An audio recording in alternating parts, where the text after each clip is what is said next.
Chapter 2 of Tractate Nedarim discusses some additional specific terminology in regards to their validity as vows. The first Mishnah says if somebody vows that somebody's food should be to them unconsecrated, like pork, like an idol, like skin perforated at the heart, like types of improperly slaughtered animals, like types of bugs or crawling creatures, like the challah tithe or teruma, the vower can still eat the food. If somebody vows to his wife that she should be to him like his mother, he must have the vow annulled so that way he takes such things more seriously. The Gemara suggests if he said the food should be like not unconsecrated food, some say this means it should be like a korban, a temple offering, thereby disallowing it. This is debated. Others say that such an implication can't be derived. The general point of the Mishnah is that if somebody associates a permissible item with an inherently forbidden item, that's not a valid vow. It cites sources for these points in regards to somebody vowing his wife should be like his mother. Biblically, he's done nothing, but rabbinically, he must still have the vow annulled. Others say this is only if he's a Torah scholar. He must actually have it annulled if he's ignorant, and it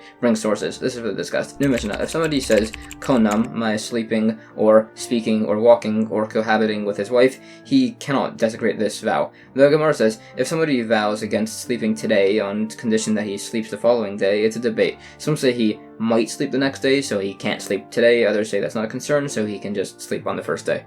If somebody says he's vowing against sleeping tomorrow, if he sleeps today, that's valid, as the vow is conditional on what he does today. Further, again, as a vow must be on something of substance, the case of the Mishnah must be that his eyes are konam from sleep specifically. This, however, cannot refer to a permanent vow against sleep, as it says if somebody vows against sleeping for 3 days, as that's basically impossible, he immediately receives lashes for swearing in vain, and then he's just allowed to sleep. So, the case must refer to where he vowed that against his eyes sleeping today, if he sleeps tomorrow, meaning that the first part is a possible vow and the second part is a stipulation, as he can't sleep at all on the first day in case he sleeps on the second day. Others say that simply the vow is a rabbinic one, which can't be desecrated, and we bring sources. This is further debated. There's additional discussion on this point. New Mishnah, if somebody vows against sleeping, speaking, or walking, he can't do those things. If somebody says, korban, I shall not eat of yours, ha korban, that which I eat of yours, or la korban, I shall not eat of yours, he's not allowed to eat the other person's food. The Gemara says, this is the opinion of the one who holds that there's a difference between saying korban, that which I eat of yours, which would be valid, and ha korban, that which I eat of yours, which would not be valid. Also here he said la korban as 2 words, which means not to a korban,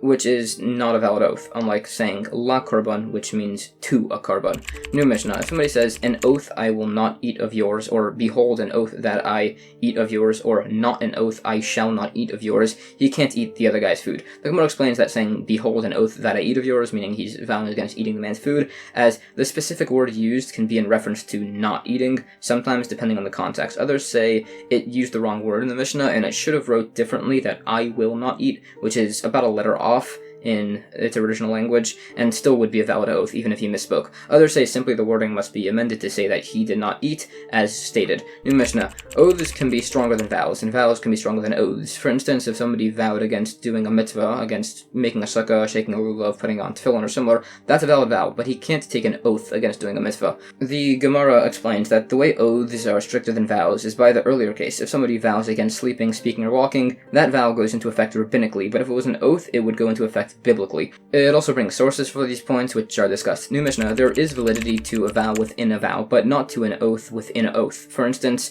if somebody vows to become a Nazir, if he eats bread and says that vow twice and eats it, he must now become a Nazir for 2 terms. But if he takes an oath not to eat bread and then he repeats that and then eats the bread, he's only liable once. The Gemara clarifies the double Nazirite vow only works twice if he vowed for 2 different periods. If he vowed that both Nazirite vows should be within the same time period, he'd still only do one. Others disagree and say that he must do a second term after the first, and these opinions are debated from various sources, and there's additional discussion on them.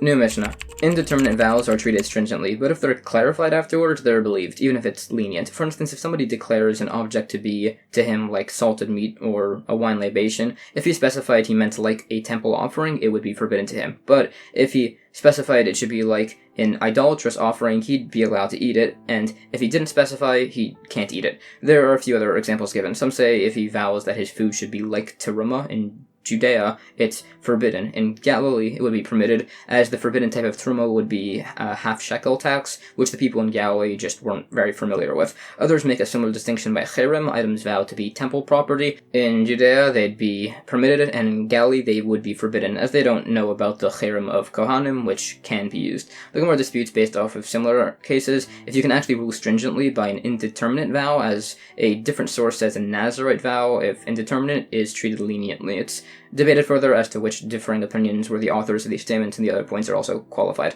New Mishnah. In regard to somebody who makes a vague vow and then clarifies it to be lenient, there are a few examples. If he vowed an item to be cherem and then said he was referring to fishing nets, if he vowed regarding an offering and then said he meant an offering for kings, if he vowed against his wife benefiting from him, and then clarified he meant an earlier divorced wife, and others. With all these vows, they don't need to go before a sage to have them annulled. If they did, then it must be held strictly. Others say we find a basis to annul a vow and tell them to keep it, so that way they'll take vows seriously.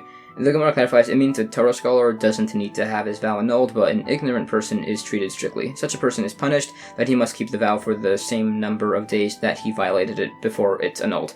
Others say a court just shouldn't get involved if the person transgresses such a vow. Others say we excommunicate a court that doesn't impose this penalty. It also similarly cites points on generally refraining from vows to prevent these issues, and other things that lead to sin, like staring at women and similar. It also speaks on the importance of being modest while being intimate, and similar points.